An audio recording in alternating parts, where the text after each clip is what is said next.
hora, nosso bom Deus te guarde. Como estiveres pensando, nosso bom Deus te use. Onde te encontres na vida, que Deus te ilumine. Com quem esteja seguindo, nosso Senhor te guie.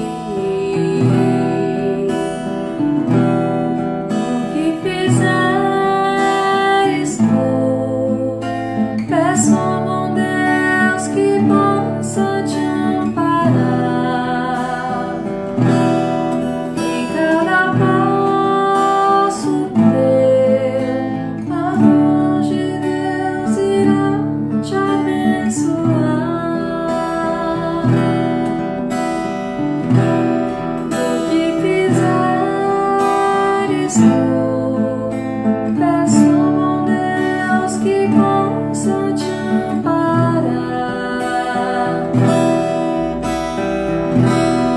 Em cada passo teu, a mão de Deus irá te abençoar.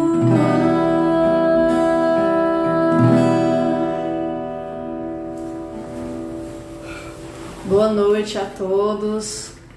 Sejam bem-vindos à nossa live do Centro Fabiano de Cristo. Hoje nós teremos palestra com o Rogério Chaves e o tema é a estátua de sal. Vamos chamar então o Rogério.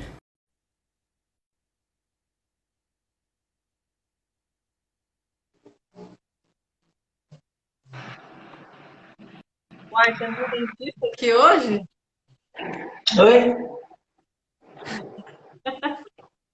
É o quê? Ah, O que você falou? falei assim, temos um dentista hoje aqui Ah, para e fazer a pobre, palestra. porque dentista pobre, trabalha até de noite. Nossa Senhora. Então tá bom então. Vamos começar então? Vamos começar.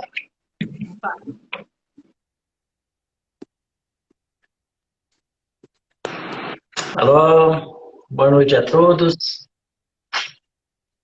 Mais uma vez, eu quero dizer que eu estou muito feliz de estar podendo falar para vocês, interpretando mais um tema evangélico, baseado no entendimento espírita. Bom, foi pedido para eu falar então sobre a estátua de sal, né? É uma passagem bíblica que está na Gênesis, no primeiro livro da Bíblia, e muito pouca gente sabe o enunciado dessa passagem e o significado real dessa passagem, como tudo que existe na Bíblia. Muito se pensa que o espírita não lê a Bíblia, não é? Nós espíritas sabemos que nós lemos a Bíblia. Então, como essas lives nossas têm alcançado várias pessoas, espíritas, evangélicos e ateus, então eu quero esclarecer. Certa vez, eu atendendo uma paciente minha aqui no consultório, e ela disse, e a gente conversando, eu atendendo, fazendo uns provisórios, aí eu fico muito trabalhando e a gente fica conversando. E a gente entrou nesse âmbito de religião e tal, e ela falou assim para mim, doutor, o senhor é católico? Eu falei, não. Ela falou, é evangélico? Eu falei, não. Pai, só é o quê? Eu falei, eu sou espírita. Aí ela falou assim, Chape, eu achei que você era cristão. Eu falei, uai, eu também. Não sou não? E ela, não, espírita? Espírita é coisa do demônio. Aquela história de quem fala o que não sabe, né? Bom, então, nós temos observado nos dias de hoje muito grandes controvérsias geradas pelas várias formas com que se interpreta os conteúdos bíblicos, ocasionando aí surgindo uma série de um sem número de seitas, de religiões dissidentes. O resultado disso é que gera nas pessoas um desânimo. Eu tenho um amigo que a família toda ela era católica, de ajudar o padre lá na igreja. Ele cresceu dentro da igreja católica. Não estou aqui denegrindo a igreja católica, né? O catolicismo é um exemplo que me veio aqui, como podia ser evangélico, como podia ser espírita. Tem exemplos espíritas também. Lembrei agora dessa pessoa. E por conta da forma com que é conduzido ou interpretado os ensinamentos da Bíblia, do Velho Testamento, do Novo Testamento, ele cresceu dentro da igreja, mas ele se tornou adulto, uma pessoa extremamente inteligente, questionadora, e um dia ele abandonou tudo. Hoje ele se diz ateu. Mas ele assiste umas lives nossas aqui de vez em quando. Porque percebe que daqui ele pode tirar alguma coisa. Bom, então, essas controvérsias, essas dissensões que existem dentro da ideia religiosa, doutrinária da Bíblia, no século XVI, se não me engano, né, como resultado da reforma que Martinho Lutero implementou, surgiu a divisão da igreja naquela época, a igreja católica, porque Martinho Lutero não admitia a venda de indulgências. Então ele combateu, reuniu governantes, outros religiosos, outros dirigentes de países e realizou a reforma protestante, né, que dividiu a igreja ocidental em Igreja Apostólica Romana e os dissidentes, aqueles que não concordavam com essas práticas, essas ideias, os protestantes, que surgiu aí a Igreja Protestante. Bom, essas ideias é importante a gente estar comentando, porque esse rebuliço que se forma, eles adquiriram hoje dimensões novas desses últimos tempos, dado a importância fundamental que se dá à Bíblia para a fé cristã, para a vida da igreja e para as relações entre os cristãos e os fiéis de todas as religiões. A Bíblia é tida como a palavra de Deus, não é? Muito bem. A grande questão em si é que as bases onde se apoiam essas interpretações não são bases sólidas, deixando margem para falsas interpretações, erros mesmos, grosseiros, que ao longo do tempo, e principalmente nos dias de hoje, a gente observa que o homem é mais inteligente hoje, ele é mais observador, questionador, então não aceita certas coisas. E mesmo a interpretação evangélica dos fatos, a interpretação da Bíblia, exige a evolução, né? Que o conhecimento científico auxilie na evolução. Veja só, por exemplo, se nós estivéssemos hoje ainda imaginando que a Terra fosse plana. A igreja batia o pé e quase matou lá o Nicolau Copérnico, aquele povo da época lá, os astrólogos, os astrônomos, que determinaram que a Terra não era plana. Pensa numa Terra plana, onde o mar era plano. Os navegadores navegavam e quando chegava no final, ela acabava. O mar acabava. E tinha nada depois. Como a gente imagina, hoje a gente sabe que a Terra é redonda. Isso é um fato. E que o navegador vai por aqui e ele dá a volta no planeta.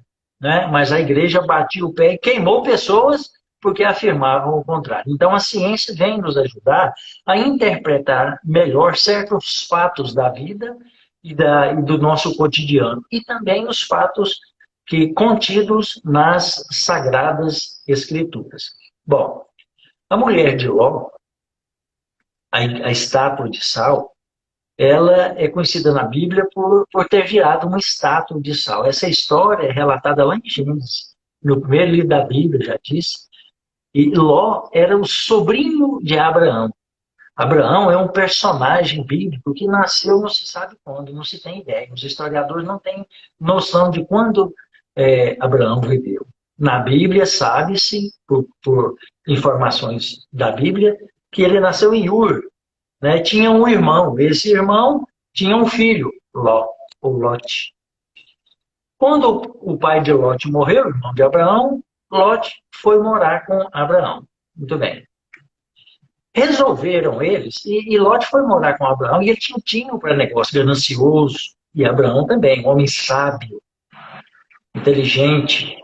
Eles eram pastores, tinham rebanhos imensos de gado, de animais, e esse rebanho imenso estava criando dissidências, atrito entre os seus pastores, que não se organizavam nas ideias para poder administrar esse material todo. Então entraram num acordo amigável e disseram, vamos separar as famílias. E Abraão, que era o mais velho e que tinha o direito, por ser o ancião, e a tradição permitia que o ancião tomasse as decisões, ele chamou Lote e falou, pode escolher, pega a sua parte do rebanho, você quer ir para onde? E Lote, que já tinha visitado as margens do rio Jordão, esperto, timbre para negócio, ganancioso, falou, eu quero ir para cá. E Abraão permitiu que ele fosse para as margens do Jordão, ali perto do Mediterrâneo, e ele se alojou perto da cidade de Sodoma. Pastos verdes, ele imaginou, meu gado vai crescer, vou multiplicar em muito e muito o meu tesouro, o meu dinheiro. E Abraão foi para o outro lado, né? Depois que Lot foi para essa região, depois de adaptar-se na região, já estava ali morando com a esposa, que não tinha nome, era a esposa de Lot, porque o enunciado bíblico não exige a necessidade de nomear a esposa. Né? O que interessa é o conteúdo que está por trás dessa, não digo parábola, mas dessa passagem bíblica. É o ensinamento. Assim como, por exemplo, Jesus, nas suas palavras, na parábola do semeador, diz, o semeador saiu a semear. E não deu o nome do semeador. O que importa é o nome do semeador.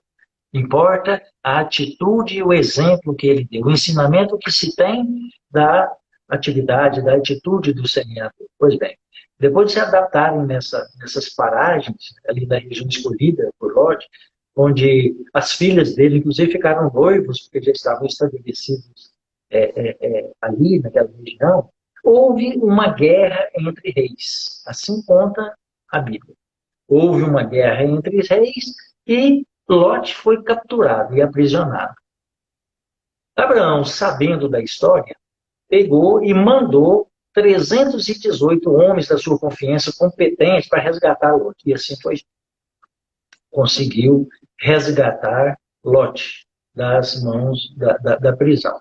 Pouco tempo depois, o Senhor anunciou para Abraão a destruição de Sodoma e Gomorra, por serem cidades dominadas pela homossexualidade, onde a imoralidade, o depravamento sexual imperava. Nós não estamos aqui fazendo distinção de gênero, né? Não importa isso. Nós estamos interpretando uma passagem bíblica que foi escrita aí há muito tempo. E o motivo pelo qual Deus quis destruir a cidade onde vinha uma devassidão de heresias e impropérios contra o sentido evangélico que era ensinado pelos israelitas na época. Né? Muito bem. Abraão, então, intercedeu pelo povo, dizendo o seguinte, Senhor, se houver 50 justos naquela cidade, o Senhor vai matar todo mundo? inclusive os justos, e Deus disse para Abraão, se houver 50 justos, eu não destruo a cidade. E Abraão disse o seguinte, se houver 40? Não, eu não destruo a cidade se houver 40. Em nome desses 40, e se houver 30? E se houver 20, e assim foi diminuindo. E se houver 10 justos, homens bons nessa cidade, todos vão morrer, inclusive os justos. E Deus disse, se houver 10 justos, eu não destruo a cidade. Mas a cidade foi destruída. Então a gente conclui que naquela cidade não existia nem 10 homens que seguiam a lei do judaísmo, a lei dos israelitas, corretamente. Então Deus destruiu a cidade.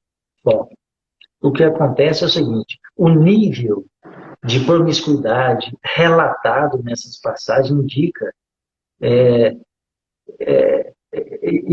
demonstra na história que a gente está contido lá, na Gênesis, que 2 homens passavam pela cidade e não existia hotel naquela época, era costume os moradores receberem os visitantes e hospedarem em casa. E assim Lot fez.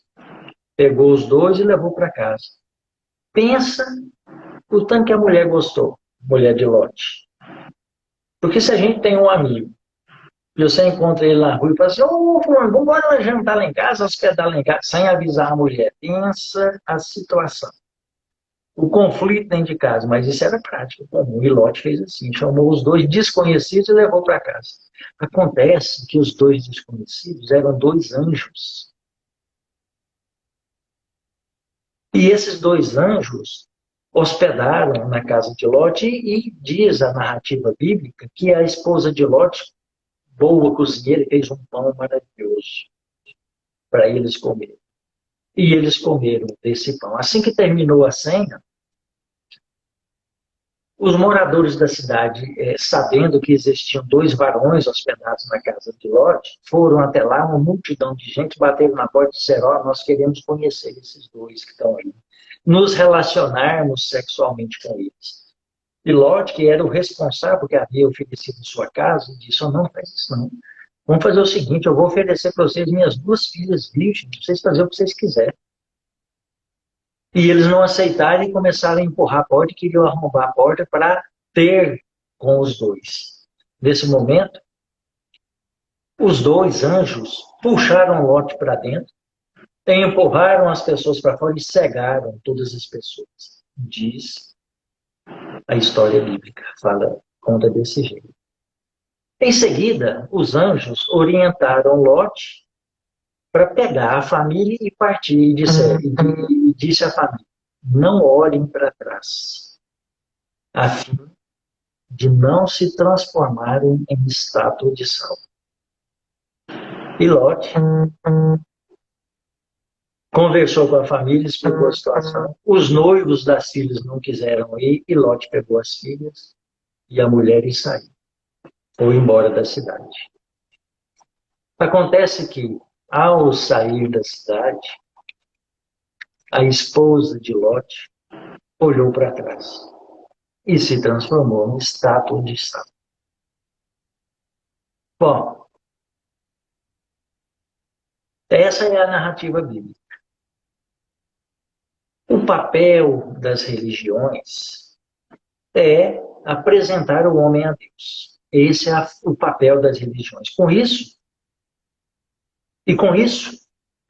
apresentando Deus ao homem, torná-lo, através do enunciado evangélico próprio daquela religião, torná-lo uma pessoa melhor.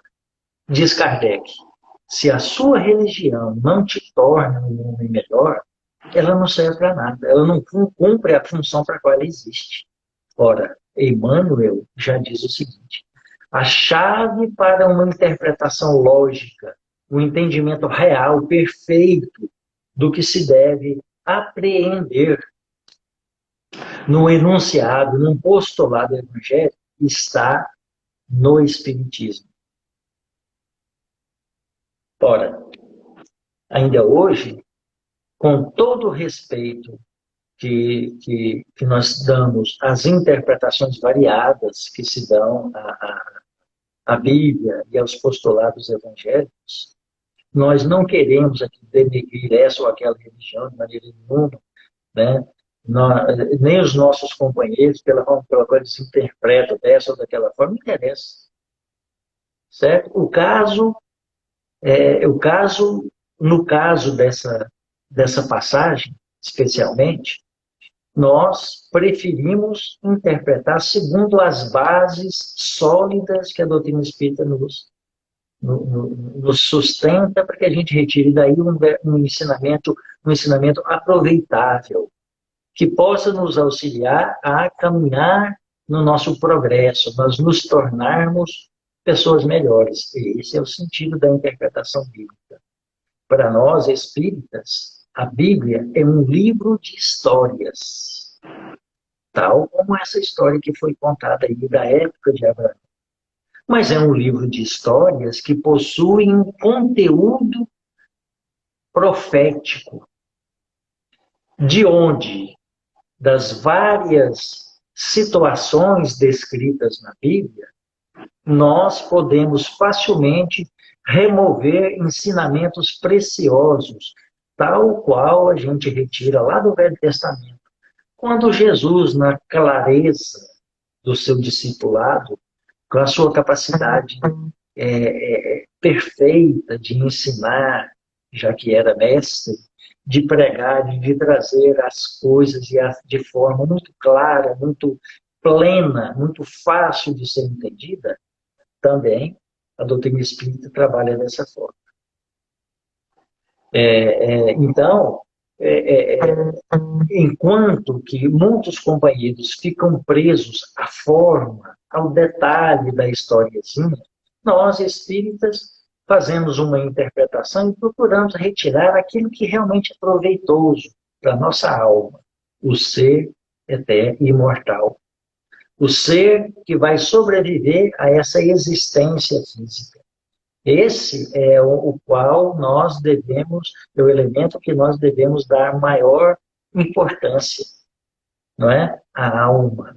É claro que o corpo físico exige cuidados. Nós temos que despender o devido cuidado ao corpo físico, porque é o elemento de que nós nos servimos para estar manifestando aqui no mundo físico, no mundo material, onde, através das relações sociais e das intempéries e dos constrangimentos adquiridos, nós vamos burilando essa alma imortal, que ascenderá para o lado de Deus. Um dia. Bom,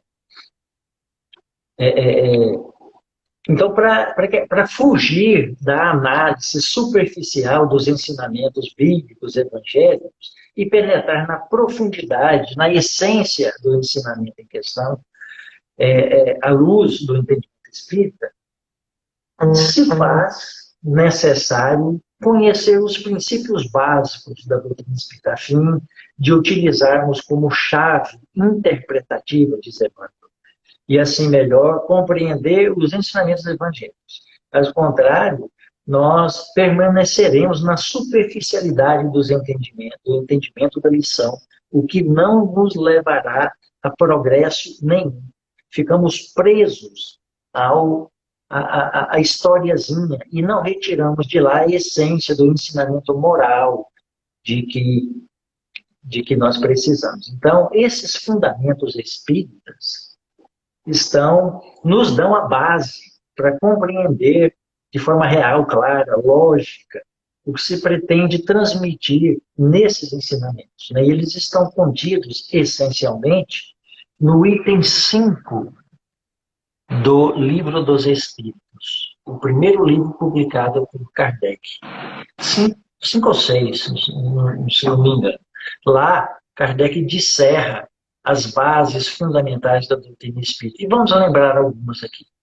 Existência de Deus, Pai, Criador de todas as coisas. Amor incondicional pela sua obra. Jesus, guia e modelo da humanidade terrena. Espírito, ser imortal, criado por Deus. Existente, pré-existente, sobrevivente à morte do corpo físico. Perispírito, corpo organizador, estruturador do ser humano e dos seres biológicos. Livre-arbítrio, livre-arbítrio e lei de causa e efeito. Processo, processos que governam a liberdade e as consequências das escolhas humanas. Livre-arbítrio. Evolução.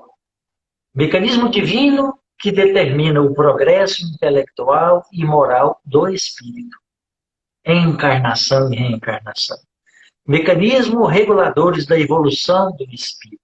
E assim por diante. Pluralidade dos mundos habitados, né? Plano espiritual, que trata das condições da vida do espírito imortal na dimensão extrafísica, quando deixa, aqui pelo desligamento do corpo físico, o revestimento somático, e nem por isso deixe de existir, deixe de pensar, deixe de amar, deixe de odiar. A vida continua. Influência e comunicabilidade dos espíritos, revelando as ações dos espíritos sobre o plano físico e a mediunidade. Faculdade de comunicabilidade entre a mente humana, encarnada e desencarnada, encarnada e encarnada, desencarnada e desencarnada. Ora, dizem, muito bem, dizem os estudiosos que para se compreender perfeitamente as passagens, as parábolas evangélicas, mas muito especialmente esta que estamos iniciando os comentários agora, a estátua de sal, a esposa de Lote, dizem que para compreender perfeitamente essa passagem, é exatamente necessário a exegese da palavra. A exegese é uma interpretação ou uma explicação crítica de um texto essencialmente evangélico. Exegese. Particularmente na tentativa de entender, de dar o sentido verdadeiro, real das palavras, para se obter uma ideia precisa daquilo que se queria transmitir. Então, a exegese é algo mais do que a semântica da palavra, o sentido literal da palavra, que deve se associar à análise do texto e das palavras, algo mais, né? O momento histórico em que foi proferida a história, o texto, os hábitos e costumes locais da população, a religiosidade naquele momento, a ideia que se tinha de Deus naquela época, a cultura, o folclore da época e do povo, e assim uma série de hábitos e costumes que engrossam essa ideia e que fazem com que ela seja proferida dessa forma para que todos, naquele momento, entendessem e compreendessem o que se queria falar. Muito bem. Com base nos ensinamentos, nos fundamentos espíritas, nós podemos retirar da passagem vários apontamentos. Essa história que eu relatei para vocês, da estátua de sal, esse texto rapidinho que eu li aqui em Gênesis 18 e 19, daqui a gente pode tirar muitos ensinamentos interessantes, mas nós vamos nos ater a poucos, porque o tempo é curto, né? Vamos detalhar alguns mais que julgamos mais importantes. Por exemplo, Abraão intercedeu pelo povo diversas vezes. Quando o Senhor procurou Abraão, Deus procurou um encarnado e disse: vou destruir Sodoma e Gomorra.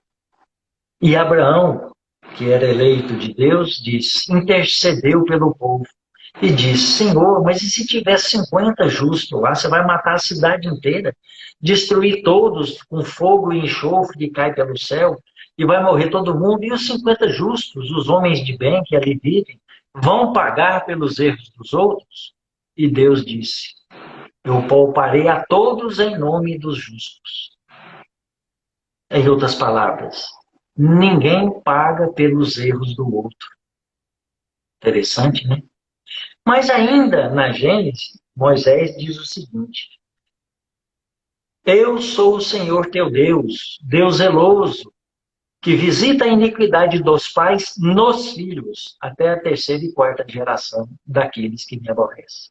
Literalmente quer dizer, os filhos pagam pelos erros dos pais. Então, se um filho nasce com um problema, uma deficiência física, mental, algum comprometimento orgânico, ou neural, ou mental, é porque o pai errou e ele nasceu para pagar o erro do pai. Está escrito lá, literalmente. Mas em Tessalonicenses, capítulo 20 e pouco, não lembro. Confiram lá. Tessalonicenses, Moisés diz o seguinte. O autor diz o seguinte: nenhum ser vivente pagará pelo erro do outro. Ou seja, cheio de afirmações e negações, uma coisa desfazendo a outra. Né? Então a Bíblia, por conta da forma com que é interpretada, causa esse rebuliço e essas más interpretações e essa dicotomia de ideias diversas, porque foi mal interpretado. Um conceito inicial mal interpretado, lá na frente está desmentindo, significa que a ideia inicial, a interpretação inicial foi equivocada. Não é? Ora, se nenhum indivíduo paga pelos erros dos outros, não se pode culpar alguém pela minha desdita, pela minha infelicidade. Então a gente observa muito, às vezes, as pessoas dizerem assim: você sabe por que eu tenho depressão? Por sua causa. A causa da minha depressão é você. Ora, será? Joana de Ângeles diz o seguinte: eu não posso, alguém não pode me irritar. Eu é que me irrito a mim mesmo com aquilo que ele fez.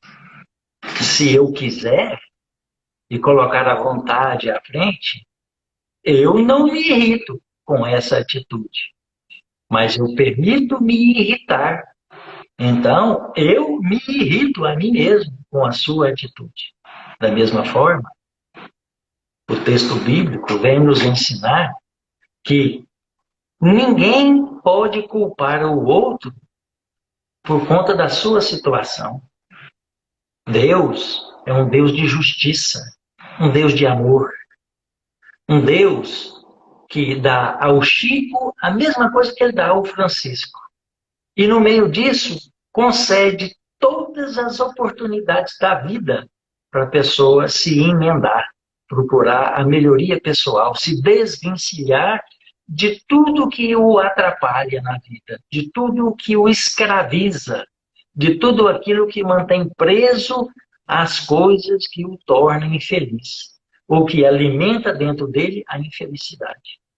Então, se você está depressivo, é porque você se permite ser depressivo. O outro não pode te causar depressão. Da mesma forma, você pode pegar uma arma aqui e atirar em alguém e depois dizer: não, mas ele me bateu primeiro. Bom, a atitude tomada pelo outro de ter te agredido é responsabilidade dele. Você não pode se envolver. Agora, se você se envolveu com a situação e pegou uma arma e matou o outro, agora você está sendo responsabilizado por esse fato. Né? Então, se um filho meu vai lá no supermercado e rouba o supermercado, a polícia não vem aqui me prender. Eu não sou o responsável, vai prender o responsável. Deus, que é muito mais perfeito e amoroso, não vai cobrar de uma pessoa uma coisa que não é ele que fez. Não é? Então, dessa passagem bíblica, a gente pode entender essa questão.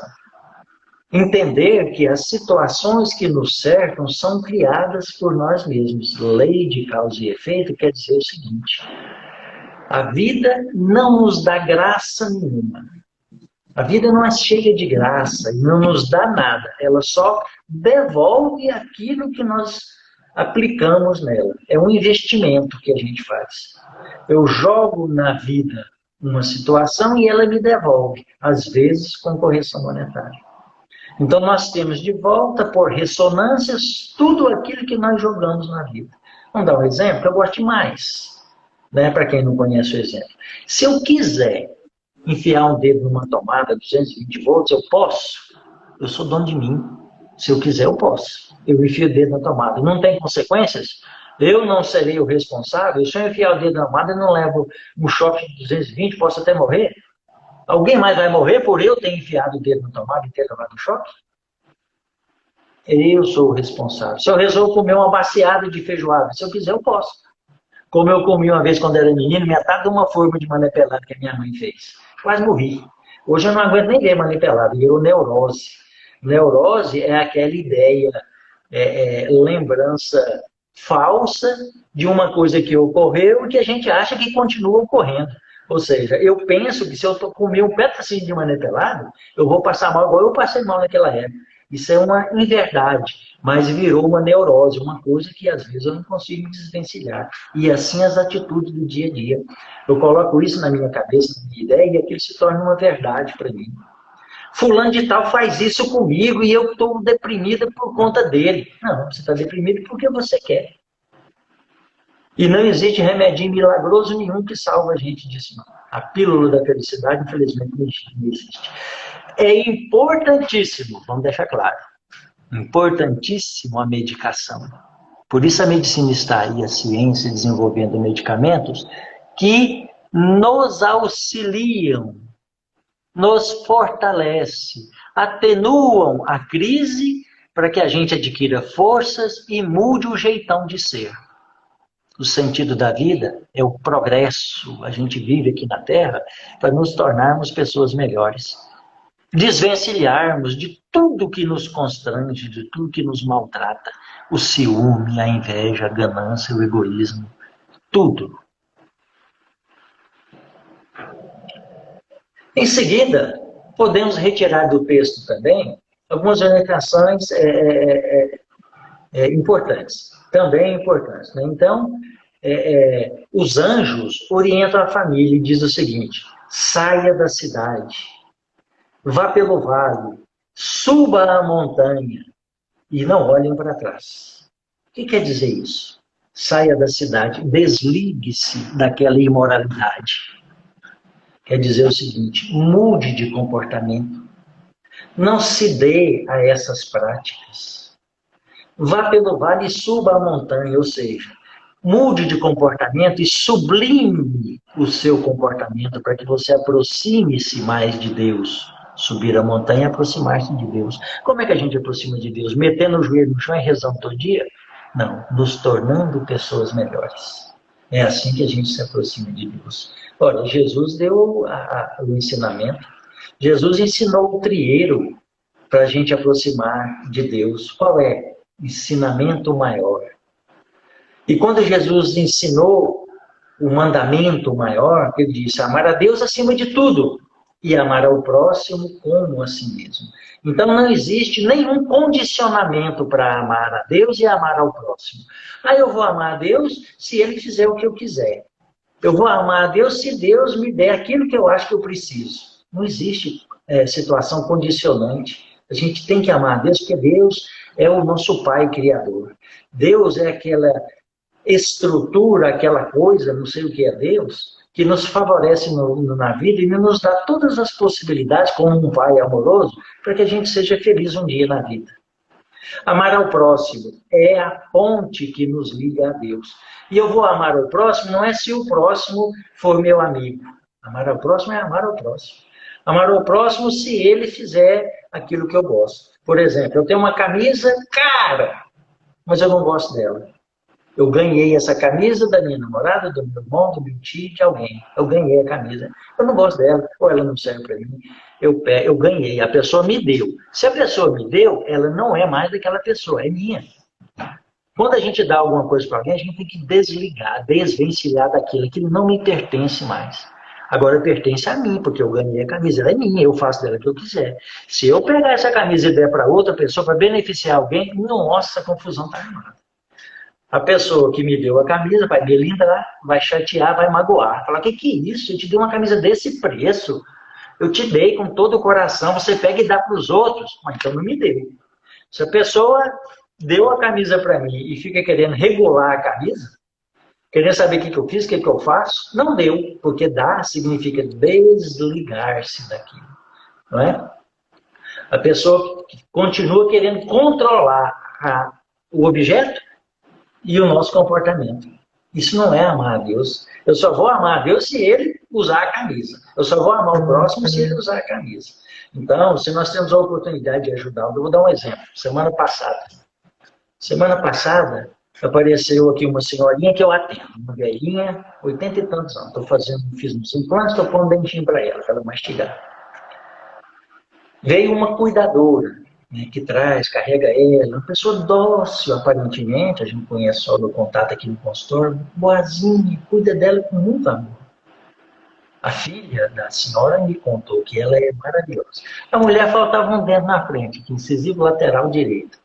Eu olhei e falei, uai, você perdeu um dente aí, vamos fazer um implante. Ela falou assim, meu sonho é fazer um implante, mas eu não tenho condição agora não, mas um dia eu quero fazer. Falei, beleza. Aí atendi a velhinha rapidinho e falei, vem cá, senta aqui na cadeira, aqui, deixa eu ver esse dente. Aí eu olhei, um sonho. Qualquer implantodontista ia delirar quando eu vi aquela quantidade de osso que a mulher tinha. É um sonho a gente fazer um implante, um tanto de osso daqui. Sabe? Falei, nossa, se tem osso demais aqui, isso aqui é facinho fazer um implante. Mas, ó, o implante realmente é caro. Mas eu vou fazer o seguinte, eu vou pôr um dente aqui para você. Um provisóriozinho. Vou colar um no outro aqui, vai ficar jóia. Se você não morder aqui, dura um tempão. Pelo menos você não fica com a falha. Ué, ela pode? Eu falei, pode. Peguei uma resina minha, preparei, fiz um dente com muito capricho. Ficou sensacional. Ficou lindo. Capaz dela até arrumar um namorado. A mulher ficou com uma alegria tão grande que eu não vi a hora dela chorar de alegria. Agradeceu daquele tanto. E eu fiquei tão feliz de poder ter feito isso para ela, que me custou caro, porque a resina que eu usei é a melhor. Eu só tenho resina boa. E eu fiz, e eu fiquei muito feliz. Aí as senhoras saíram lá fora, ela anda devagarzinho, a velhinha. Lá fora ela foi beber água e a mulher tá lá contando para todo mundo que eu fiz o dente para ela, mostrando o dente, sorrindo. Aí uma pessoa, que eu não vou dizer quem é, aqui da minha clínica, veio e falou assim, doutor, o senhor fez isso para a mulher lá. Eu falei, uai, já está fazendo propaganda? Já falou? Aí ela falou, não, ele está comentando lá que o senhor fez isso. Ó, eu vou falando agora para o senhor, viu? Ela falou que não tinha dinheiro, mas ela tem dinheiro, sabe? O senhor não cobrou nada dela. Eu falei, ó, fulana, você está enganada. Ela me pagou. Ela falou, uai, ela disse que o senhor não cobrou nada. Eu falei, na verdade eu não cobrei, mas ela me pagou. Ela me pagou não foi com dinheiro. Ela me pagou de uma forma que dinheiro nenhum pagaria. Porque naquele momento que eu pus um dentinho aqui, para mim não custou nada. Eu fiquei tão feliz, tão satisfeito de poder ter feito isso para ela, que o meu dia valeu só de ter feito isso. O resto do dinheiro que eu ganhei tudo durante o dia não valeu nada.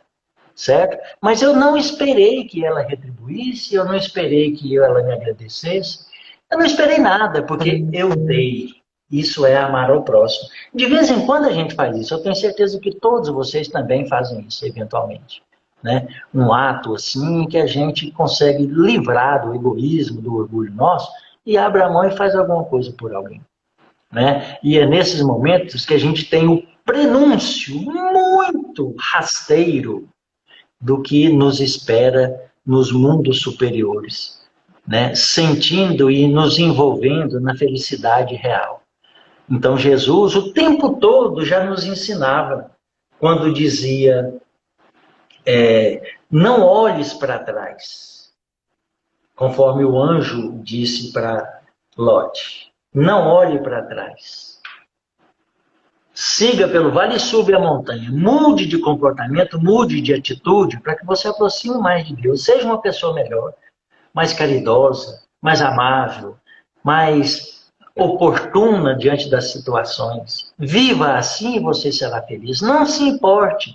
O dinheiro é importante, as situações são importantes, as relações são importantes, mas o mais importante é viver em paz consigo mesmo e envolvido pela equipe espiritual que vê nas pessoas elementos com os quais a equipe espiritual pode se utilizar para espalhar o amor divino, porque Deus age no mundo através dos homens. Não é assim? A história não é essa? Então Jesus o tempo todo já dizia, pegava o pecador, qualquer um deles, a mulher adulta, o leproso, o cego, todos que estavam passando por dificuldades ou aflições, e dizia para eles, você foi curado agora, a sua fé te curou. Não faça mais isso. A sua fé te curou. E não faça mais isso.